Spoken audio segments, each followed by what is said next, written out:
아멘. 부르신교회 예배에 참석하신 여러분을 예수님 이름으로 환영합니다. 잘 오셨습니다. 우리 옆에 계신 분에게 진심을 담아서 당신이 참 귀한 분입니다 이렇게 말씀해 주시겠어요? 당신이 참 귀한 분. 예. 대충 보면 못났는데 자세히 보면 너무 귀한 하나님의 자녀들입니다. 교동문 117번을 저와 교독하시겠습니다. 광야와 메마른 땅이 기뻐하며 사막이 백합화 같이 피어 즐거워하며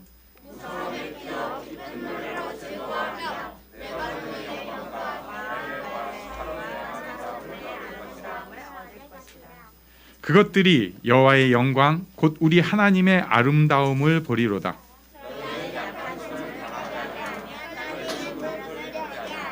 겁내는 자들에게 이르기를 굳세어라. 두려워하지 말라. 보라, 너희 하나님이 오사.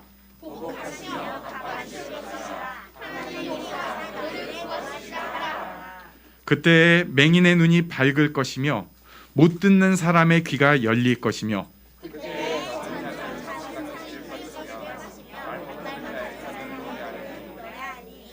이는 광야에서 물이 솟겠고 사막에서 시내가 흐를 것임이라.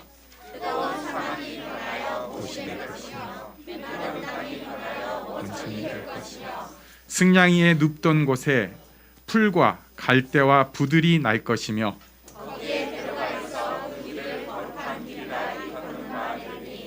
깨끗하지 못한 자는 지나가지 못하겠고 오직 구속함을 입은 자들을 위하여 있게 될 것이라. 아멘. 네, 오늘은 이종우 집사님께서 기도 인도해 주시겠습니다.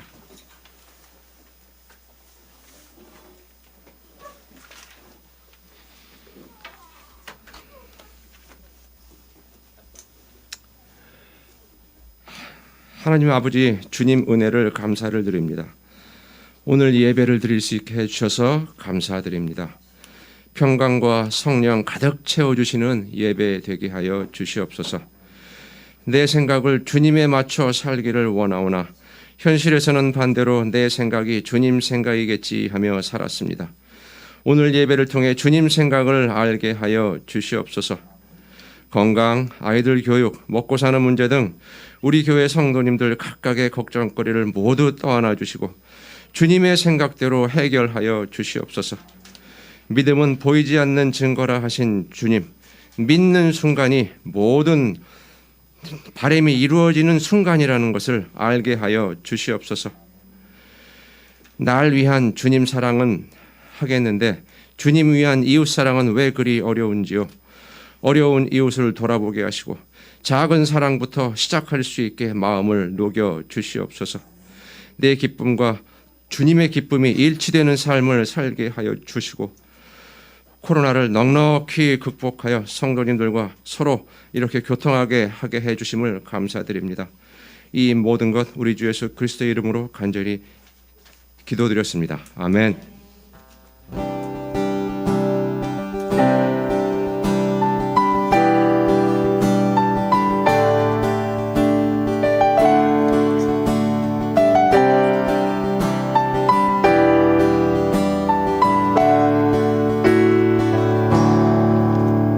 가장 높은 곳에서 가장 낮은 곳으로 찾아오셨네.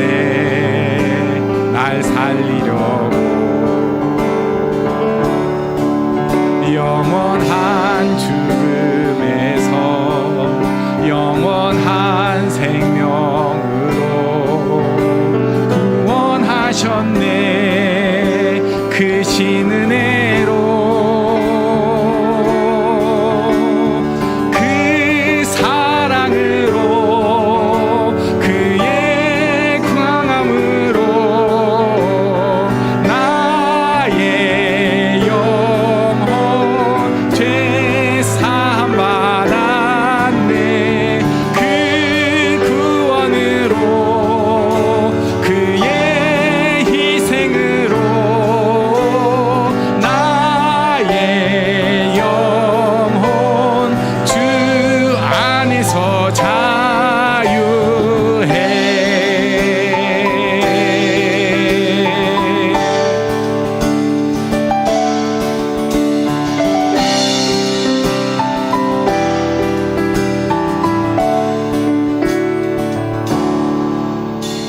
가장 높은 곳에서 가장 낮은 곳으로 찾아오셨네. 날 살리려고 영원한 죽음에서 영원한 생명으로 구원하셨네. 그 신 은혜로 그 사랑으로 그의 상함으로 나의 영혼 죄 사함 받았네. 그 구원으로 그의 희생으로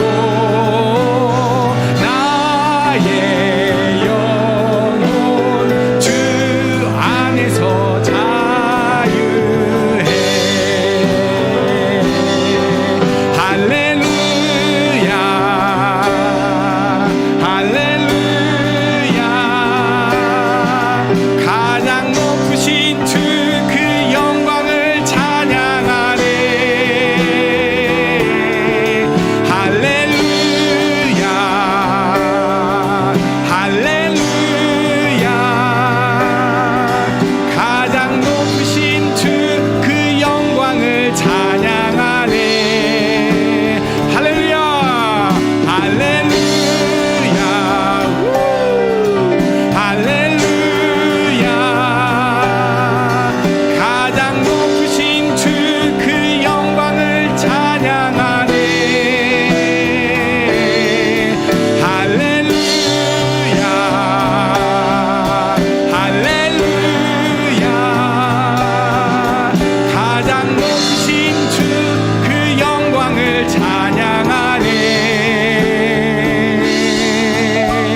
그 사랑으로 그의 상함으로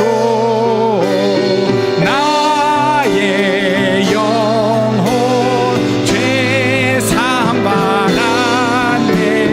그 구원으로 그의 희생으로 나의 영혼 주 안에서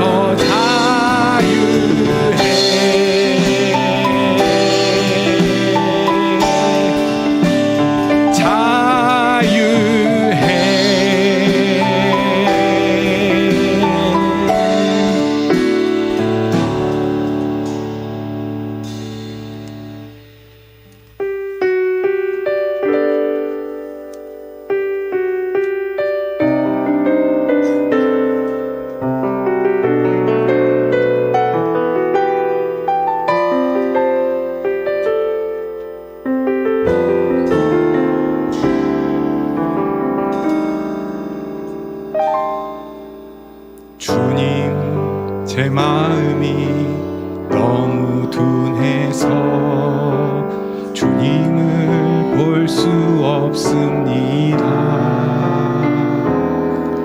이 땅에 속하여 이 땅만 보다가 주님 손을 놓쳤습니다. 나는 나그네로 왔는데 왜 주저앉게 되었나. 나는 청지기인데 언제부터 내 삶의 주인이 되어 버렸나. 믿음이 없이는 기쁘시게 못하나니 고된 수고도 다 헛될 뿐이라. 믿음이 없어서 무너진 삶의 모든 자리에 다시 주님을 기다립니다.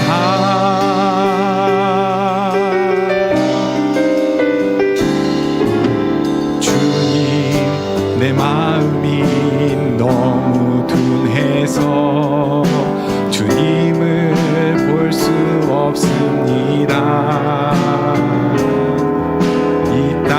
계속하여 이 땅만 보다가 주님 손을 놓쳤습니다. 나는 나그네로 왔는데 왜 주저앉게 되었나. 나는 청지기인데 언제부터 내 삶의 주인이 되어버렸나. 믿음이 없이는 기쁘시게 못하나니 고된 수고도 다 헛될 뿐이라. 믿음이 없어서 무너진 삶의 모든 자리에 다시 주님을 기다립니다. 믿음이 없이는 기쁘시게 못하나니 주를 찾는 자 반드시 만나리.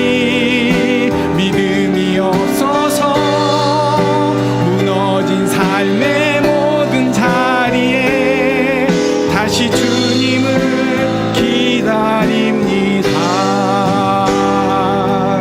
다시 주님을 기다립니다. 다시 주님을 기다립니다.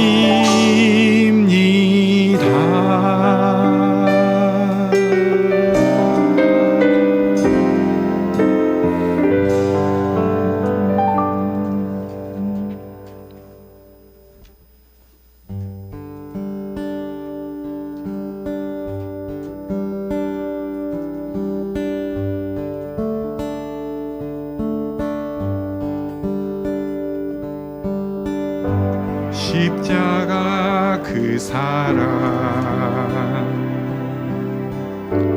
멀리 떠나서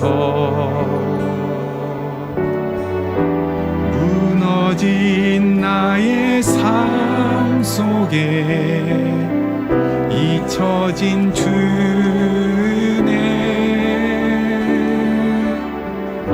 돌 같은 내 마음 어루만지사 다시 일으켜 세우신 주를 사랑합니다. 주 나를 보하시고 날 웃으시리. 나는 보배롭고 존귀한 주님의 자녀라. 주 너를 보하시고 널 붙드시리.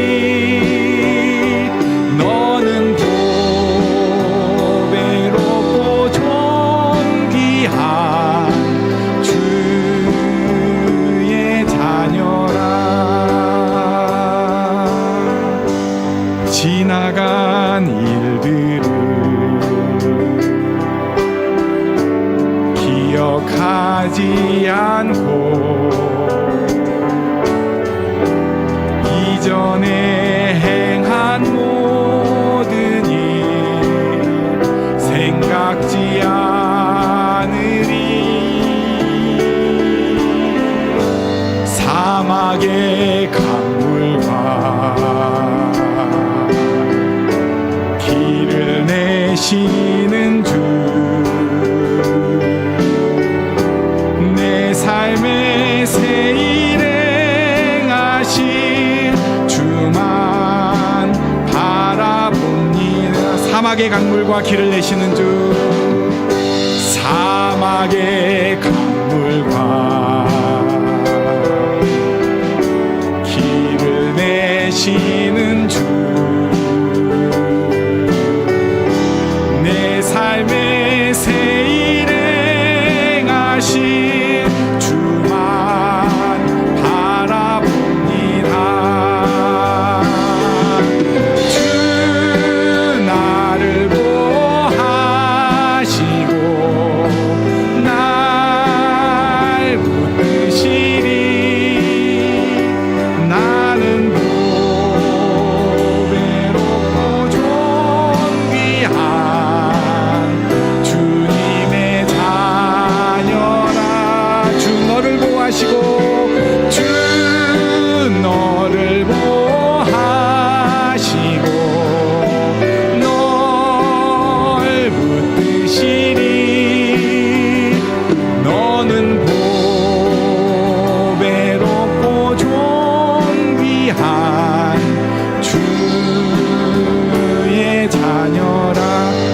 함께 축복하면서 너는 보 외롭고 존귀한 주의 자 한 번 더 너는 보 외롭고 너는 보 외롭고 존귀한 주의 자녀라.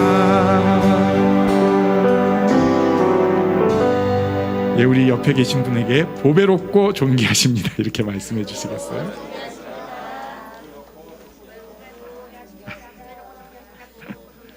네. 사실 우리 말보다 훨씬 더 보배롭고 존귀한데 이게 표현이 그거밖에 안 되네요. 진짜 우리가 존귀한 사람들입니다. 요번 주 또 뭐 지난 것도 생각하려고 하는데 내일이 생일이신 분이 있어요. 나와 주시죠.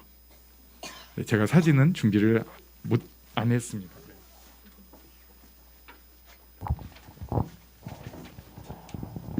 예, 선민 형제인데요.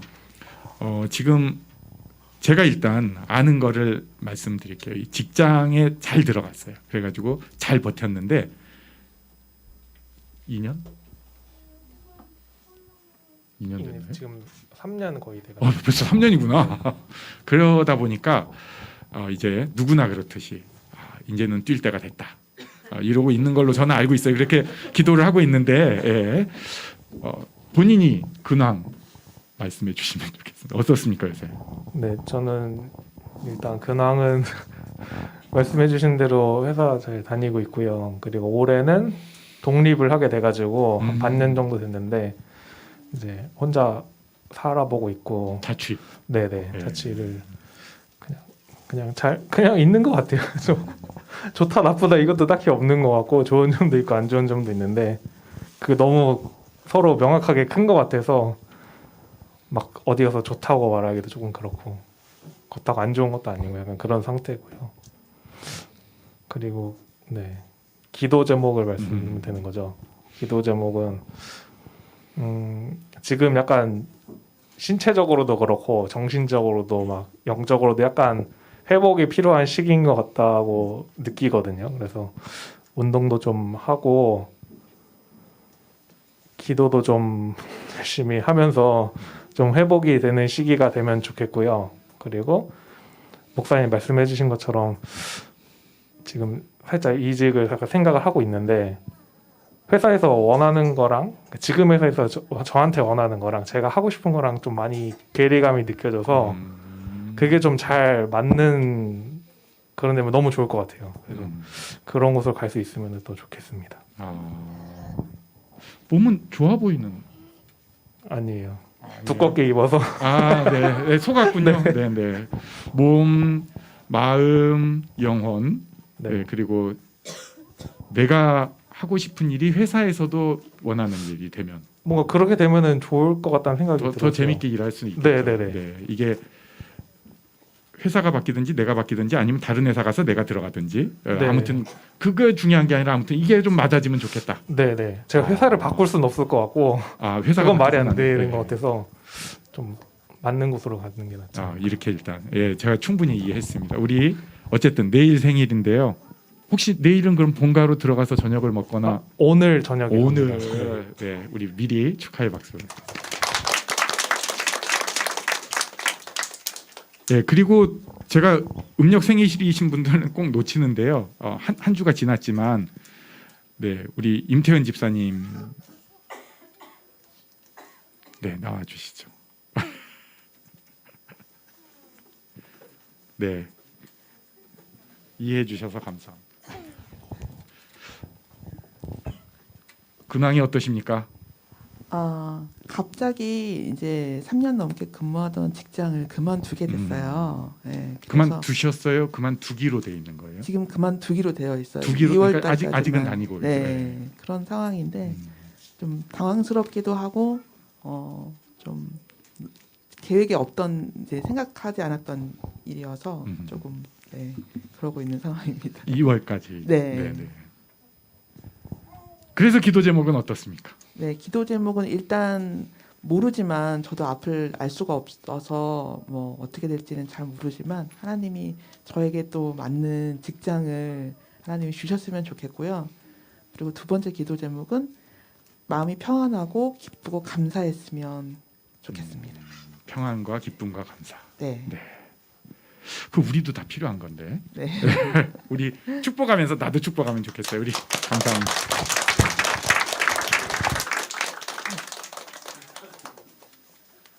네, 참 현대 사회는 이 직장이 상당히 힘들게 하는군요.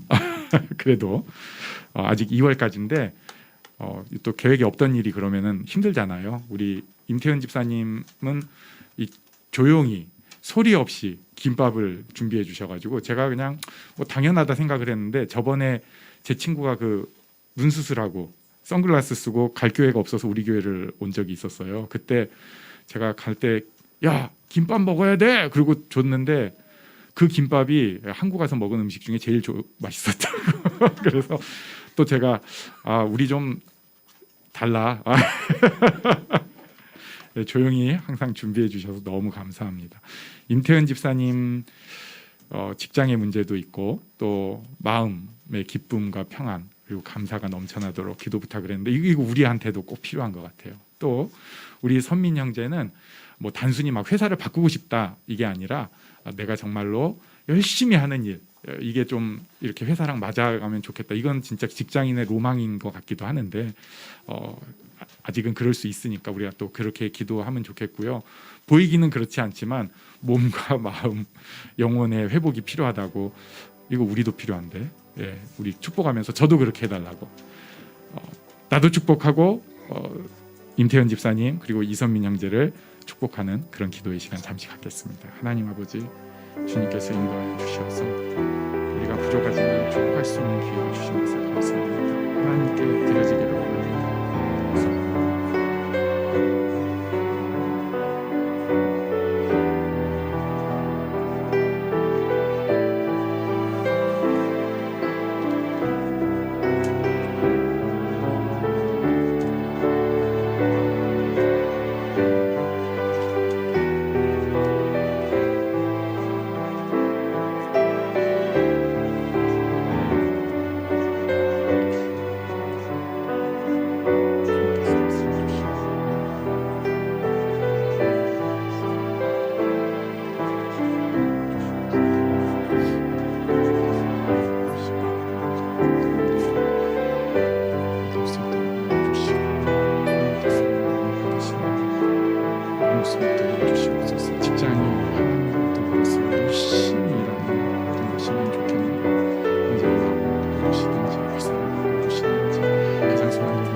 살아계신 하나님 아버지 여러 모습 가운데 이 자리에 나왔습니다. 우리 가운데 함께하여 주시고 우리를 만져주시어서 우리가 하나님과 교통함으로 누리는 참 평안 참 기쁨 감격이 있도록 주께서 복을 더하여 주시옵소서. 부족한 모습이지만 우리 이 모습을 하나님께서 귀히 보시고 부끄러운 모습이지만 우리를 통해서 영광 받으심을 믿고 예배할 수 있게 하시고 하나님 그런 우리 가운데 임재하시며 우리를 통해서 홀로 영광을 받아 주시옵소서. 감사드리며 예수님 이름으로 기도합니다. 아멘. 네, 우리 어린이들은 분반 공부 시간을 갖겠습니다. 그리고 우리는 성경 말씀을 보겠습니다. 오늘도 마가복음 14장 말씀입니다. 마가복음 14장 53절부터 54절 그리고 66절부터 72절까지 저와 교독하십니다. 그들이 예수를 끌고 대제사장에게로 가니 대제사장들과 장로들과 서기관들이 다 모이더라.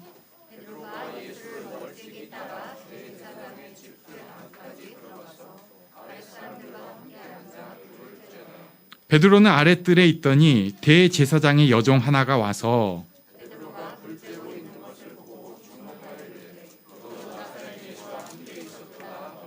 베드로가 부인하여 이르되 나는 네가 말하는 것이 무엇인지 알지도 못하고 깨닫지도 못하겠노라 하며 앞뜰로 나갈새.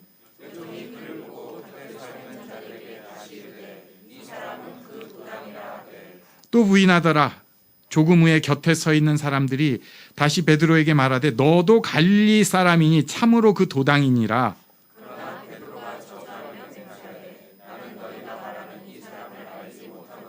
함께 읽습니다. 달기 곧 두 번째 울더라.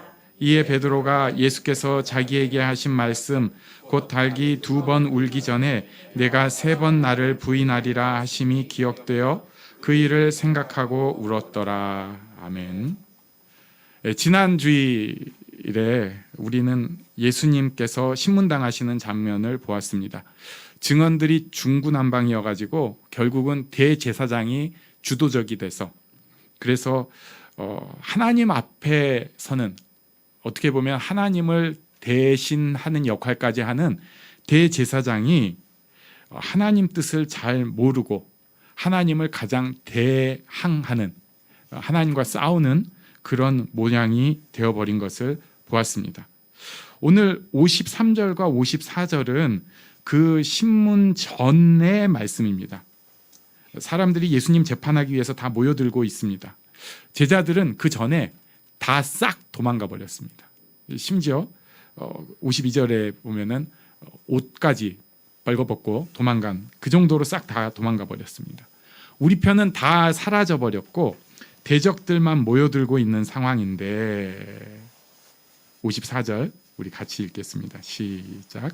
베드로가 예수를 멀찍이 따라 대제사장의 집들 안까지 들어가서 아랫사람들과 함께 앉아 불을 쬐더라. 아멘.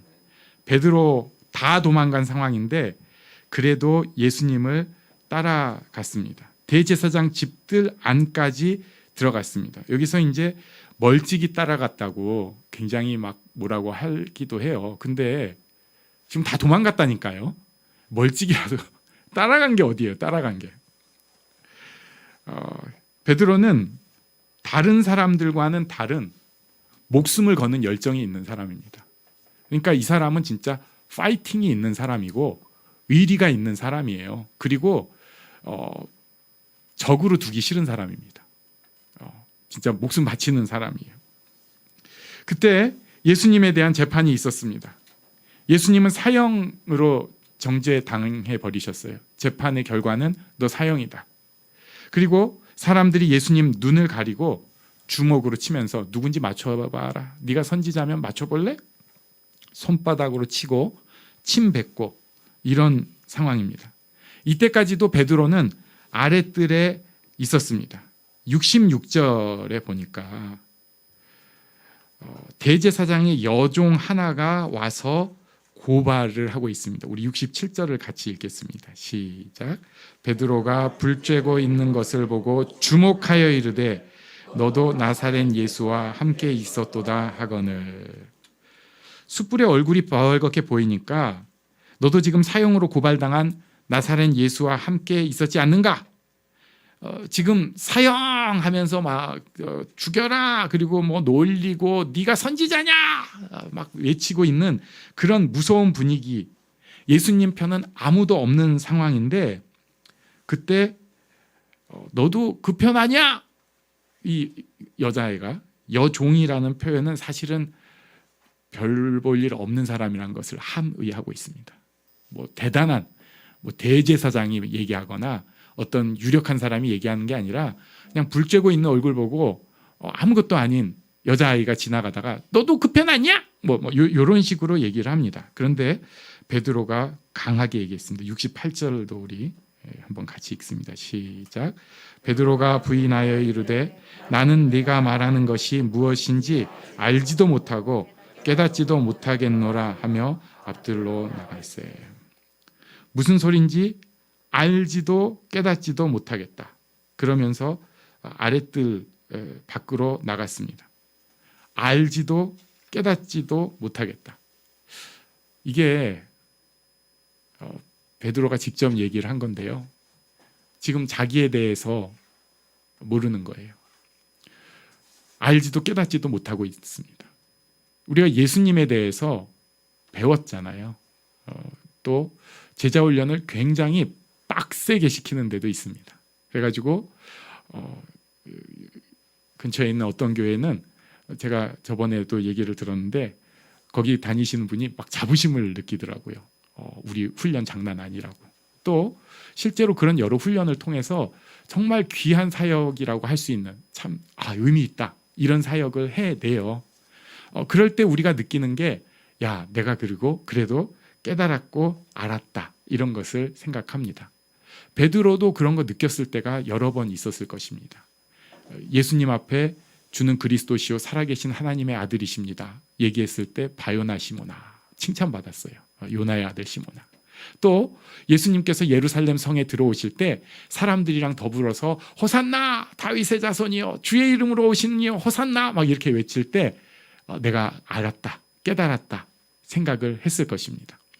예수님의 많은 가르침 비유들에 대해서 알 듯 모를 듯 하지만 그 속에 있는 어떤 흐름을 예수님 옆에 있으니까 느꼈을 거예요.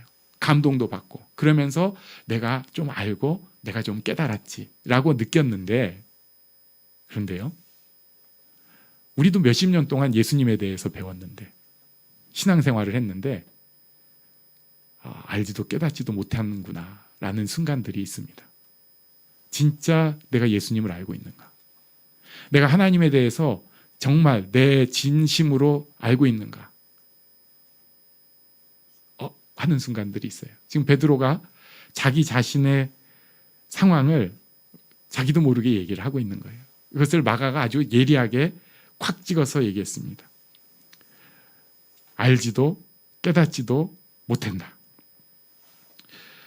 그래서 피했는데 거기도 안전하지 않았습니다. 69절에서 알지도 깨닫지도 못합니다 라고 하고 여종이 그를 보고 곁에 서 있는 자들에게 다시 얘기를 했습니다.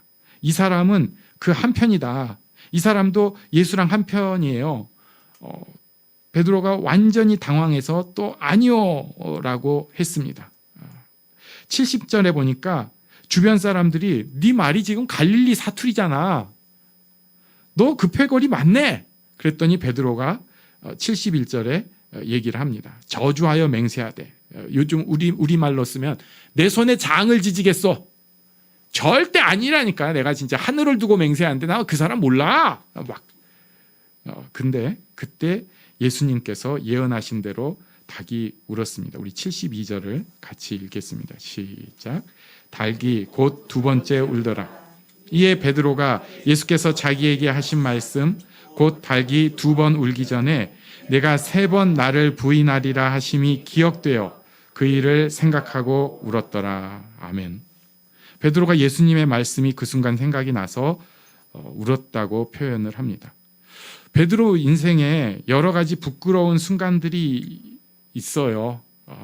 제가 또 베드로 뒷조사하고 여기서 또 한 번 까발리기는 좀 죄송한 마음도 있어서 그냥 덮어주겠습니다. 근데 한두 건이 아니에요. 그런데도 그 중에서도 가장 힘든 상황이 바로 지금입니다. 우리 인생에서 가장 힘든 일이 무엇입니까? 어떤 사람은 뭐 철학적으로 이렇게 얘기해요. 지금입니다. 인생이 고온데 내가 바로 지금이 가장 힘든 것 같아요. 그런데 우리 알잖아요. 진짜 힘든 순간들이 있어요. 뭐 지금이신 분도 있고 그때였을 분도 있고 그럴 거예요. 도망가 버린 다른 제자들도 부끄럽고 창피해 할 수 있어요. 같이 도망간 거잖아요. 근데 베드로는 이게 좀 느낌이 다릅니다. 베드로는 그럴 수 없는 인간이에요. 다른 사람 다 도망가도 베드로는 그게 안 되는 사람이에요. 다 기도하고 어리버버 뭐 자다가 깨가지고 멍멍하고 있을 때 예수님 잡으러 온다고 할 때 칼 빼들 수 있는 그런 사람이에요. 다 가만히 있어도 나 죽여 하면서 칼 확 휘두르고 뭐 그러면서 예수님은 내가 뭐 할 거야 이럴 수 있는 사람이에요. 그리고 그게 진심이고 진짜 그 끓는 열정이 있는 사람이라고요. 그런데 그 사람이 자기 입으로 난 몰라. 난 전혀 근데 무슨 얘기하는지 알지도 깨닫지도 못하겠어. 이런 얘기를 한 거예요. 다른 사람은 몰라도 베드로는 이거 완전히 자기가 없어지는 정말 스스로에 대해서 내가 차라리 나지 않았으면 좋을 뻔했다 라고 느낄 수 있는 그런 상황입니다. 나중에 베드로가 반추해 보면서도 이랬을지 몰라요. 내가 절대 그런 사람이 아닌데 왜 그랬을까? 왜 그랬을까? 저는 감히 베드로를 평가할 주제가 전혀 안 되지만 그래도 성경을 통해서 하나님께서 이런 일을 허락하신 그 이유 그리고 그 진행되는 것을 두 가지 보려고 합니다. 첫 번째는 하나님은 나를 정확하게 잘 아신다는 것을 우리가 알아야 합니다. 베드로의 스타일, 기질, 뭘 좋아하고 뭐에 꽂히고 어떤 약점이 있고 어떤 강함이 있는 거 하나님이 가장 잘 아셨어요. 나에 대해서도 마찬가지입니다. 다 아세요. 내가 뭐 하면은 몸을 사리지 않고 열심히 할 수 있고 뭐 하면은 그거는 좀 싫어하고 어떤 일이 있으면 거기 자빠지기 쉽고 어떤 일이 있으면 그건 절대 안 자빠지고 의연하게 믿음으로 일어설 수 있고 하나님이 다 아시는 거예요. 그리고 또 놀라운 일이 있습니다. 그 다 아시는 하나님께서 나를 인도하신다는 것입니다. 우리 옆에 계신 분에게 하나님께서 우리를 인도하십니다. 이렇게 말씀해 주시겠어요? 네, 하나님께서 나를 인도하고 계세요. 우리가 예수님을 주로 고백한 것 그리고 하나님의 자녀가 된 것은 그냥 종교 생활의 시작이 아닙니다. 그거 아니에요. 하나님의 인도하심을 느끼고 누릴 수 있는 사람이 되었다는 것입니다.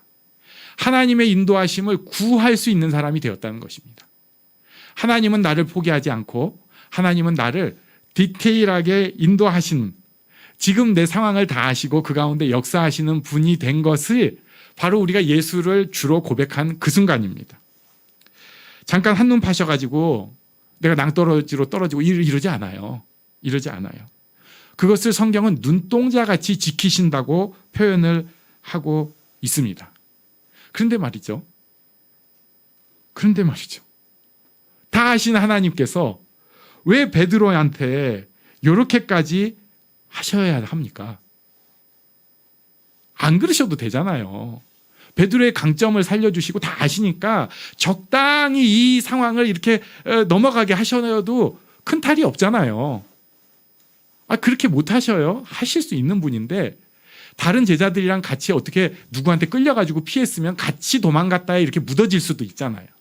아니면은 불 쬐고 있는데 사람들이 몰라가지고 베드로가 스스로 예수님의 마지막까지 이렇게 끝까지 멀찍이지만 쫓아가가지고 나는 그래도 예수님의 그때를 지켰어. 나는 부족하지만 멀리 있었지만 의리 지킨 사람이 이렇게 하실 수 있잖아요. 그런데도 하나님께서는 딱 그 여종 통해서 들쑤시고 마음을 뒤집어 놓고 또 베드로가 그때 짐짓 거짓말을 안 하면서 무슨 소리야? 뭐 이렇게 할 수도 있을 거예요. 근데 거기서 나 절대 아니야 뭐 이래가면서 창피하게 이거 진짜 어렵습니다. 왜 이러셨을까? 하나님께서 베드로를 너무 잘 아시기 때문에 인도하시기 때문에 이런 일이 생긴 것입니다. 하나님께서 나를 너무 잘 아시고 나를 인도하시기 때문에 생기는 일입니다. 어떻게 보면은 잔인합니다. 많이 심합니다. 그래서 순간 우리가 분노할 수 있어요. 분노합니다. 배신감도 느낍니다. 그냥 쉬운 말로 삐져요. 이건 좀 너무하신다. 내가 주를 위해 그래도 이만큼 왔는데 내가 그래도 나름 충성한다고 요만큼은 했는데 뭐 내가 그걸 내세우는 게 아니라 그래도 이건 너무하시지 않냐. 진짜 나를 잘 아시는 너무하신 거 아니냐. 민망하고 살기 싫고 분노가 생기고 그런데 이 일이 있어야 하나님의 일을 제대로 알기 시작합니다. 진짜 알고 깨닫는 것은 성경을 백독한다고 알고 깨닫는 게 아니에요. 물론 백독하면 좋겠습니다. 예. 암송도 많이 하고 기도도 많이 하면 너무 좋아요. 하지만 진짜 알고 깨닫는 것은 거기서 끝나는 게 아니에요. 하나님께서 직접 하시는 디테일한 훈련 속에서 우리가 하나님에 대해서, 그 사랑에 대해서, 하나님이 원하시는 일에 대해서 알고 깨달아 갈 수 있게 됩니다. 아는 것 같은데 사실은 모른다는 거예요. 하나님 나라가 무엇인지, 하나님의 그 사랑이 무엇인지, 예수님께서 우리를 위해 하시고 지금 내가 어떤 일을 하기를 원하시는지 아는 것 같은데 모른다는 것이에요. 그래서 시편 119편 71절에서 이런 고백을 하게 됩니다. 우리 잘 아는 말씀이지만 한번 같이 읽습니다. 시작. 고난 당한 것이 내게 유익이라. 이로 말미암아 내가 주의 율례들을 배우게 되었나이다. 아멘. 고난 당한 것이 내게 유익이라. 이로 말미암아 내가 주의 율례들을 배우게 되었나이다. 하나님 뜻을 배우게 됩니다. 인간적인 생각으로는 저 사람이 저런 고난이 없었으면 훨씬 하나님을 위해서 귀한 일을 할 수 있지 않았겠느냐. 저 사람이 저 일을 겪지 않았으면 저 사람을 통해서 하나님께서 영광을 훨씬 받으셨을 거야. 이런 게 한두 번이 아니에요. 교회 다니면서 너무 많이 보고 저도 안타까워서 속이 터질 것 같은 일들이 많았어요. 날개를 펴고 있는데 그걸 굳이 그렇게 꺾어버리셔야 돼? 그렇게 사람 힘들게 만드셔야 돼? 그런데요, 날개 펴고 날아가는 것 같으면 뭐래요? 사실은 그 사람 하나님 몰라요. 자기가 아는 요만한 거 위에서 안다고 착각하는 우상을 놓고 자기도 뛰어갔던 거예요. 그런데 하나님은 거기서 멈추기를 원하시지 않습니다. 그 사람이 정말 하나님에 대해서 깊이 알고 삶으로 알기를 원하신다는 거예요. 다른 거 무슨 뭐 교회 일이 이루어지고 누가 전도가 되고 너무너무 좋은 일들이지만 그것보다도 더 중요한 거, 내가 베드로가 자기를 알고 하나님을 알고 자기를 깨닫고 하나님을 깨닫는 것을 하나님이 기뻐하신다는 것입니다. 나는 무익합니다 라는 표현이 있어요. 무익하다는 건 유익이 하나도 없다는 거예요. 거짓말이잖아요. 사실 다 유익하거든요. 우리 교회 유익하지 않은 사람 한 분도 없습니다. 제가 손에 장을 지지고 얘기할 수 있습니다. 그런데요, 하나님 앞에 냉정하게 선 그 사람이 자기를 볼 때 할 수 있는 고백이, 나 무익합니다.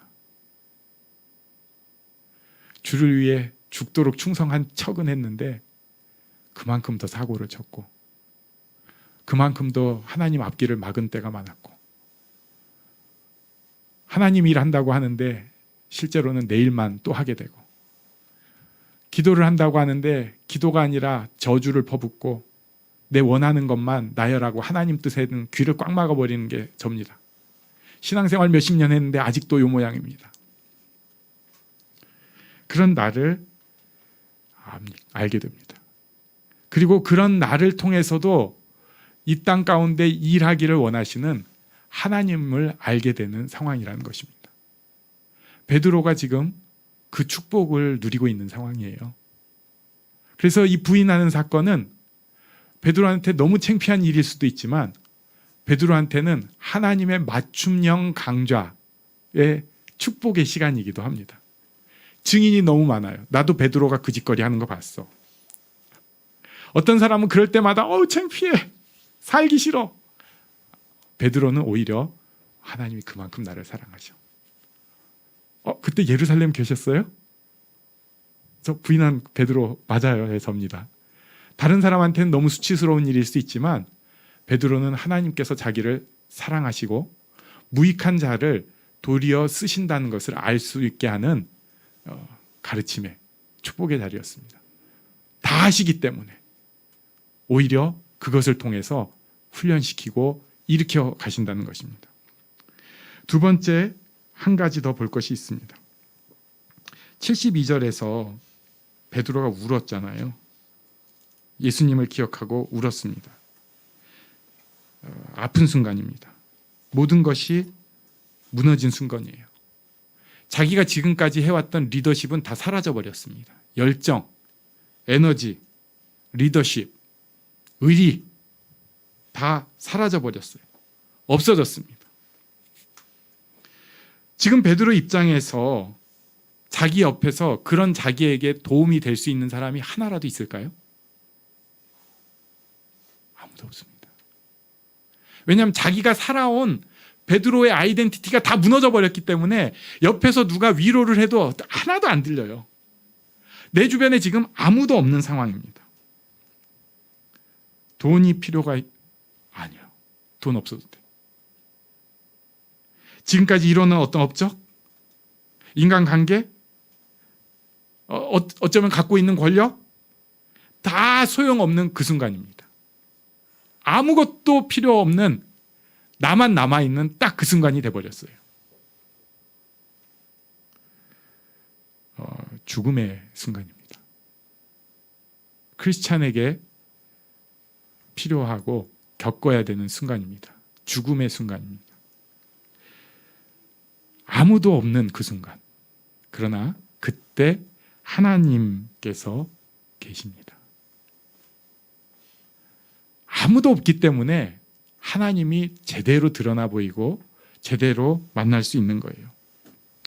적당히 어려울 때는요, 돈도 필요하고 사람도 필요하고 노하우도 필요하고 다 그래요. 근데 진짜 마지막 그 절체절명의 순간에는 아무것도 필요하지 않습니다. 하나님밖에 없습니다.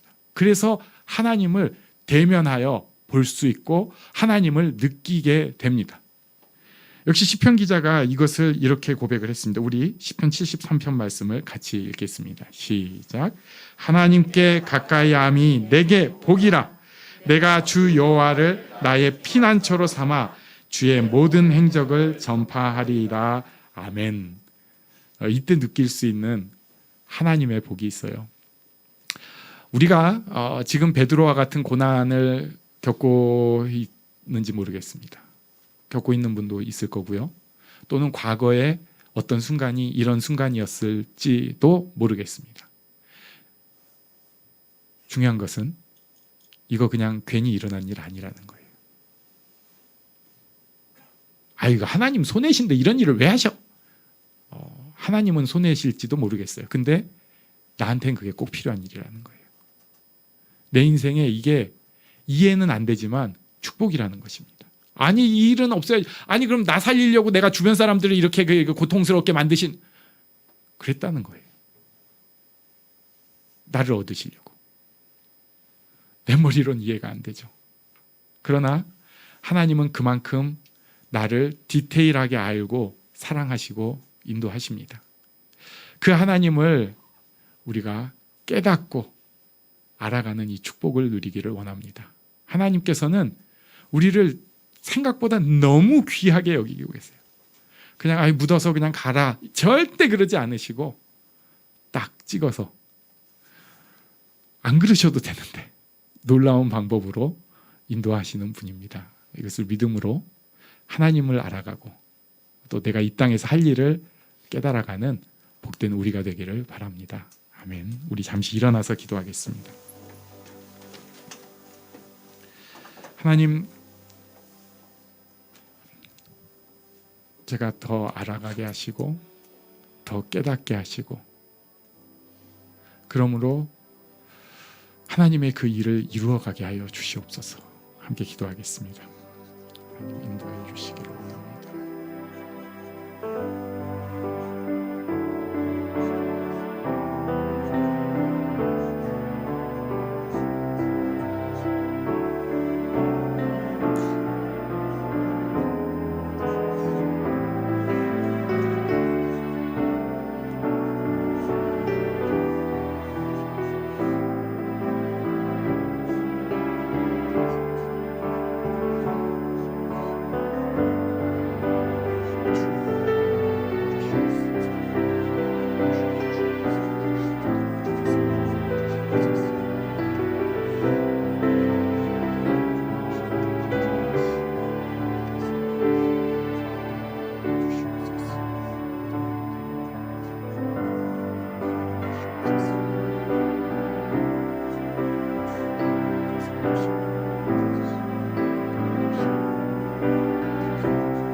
믿음이 없이는 기쁘시게 못하나니 고된 수고도 다 헛될 뿐이라.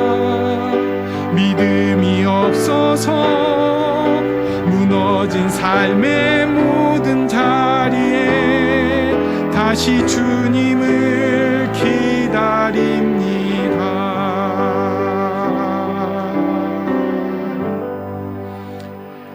네, 축도로 예배를 마치겠습니다. 우리 주 예수님의 은혜와 아버지 하나님의 크신 사랑과 성령님의 인도하심, 깨우쳐 주신 교통하심이 여기 다시 주님을 기다리는 모든 이들 위해 이제부터 영원토록 함께 있을지어다. 아멘.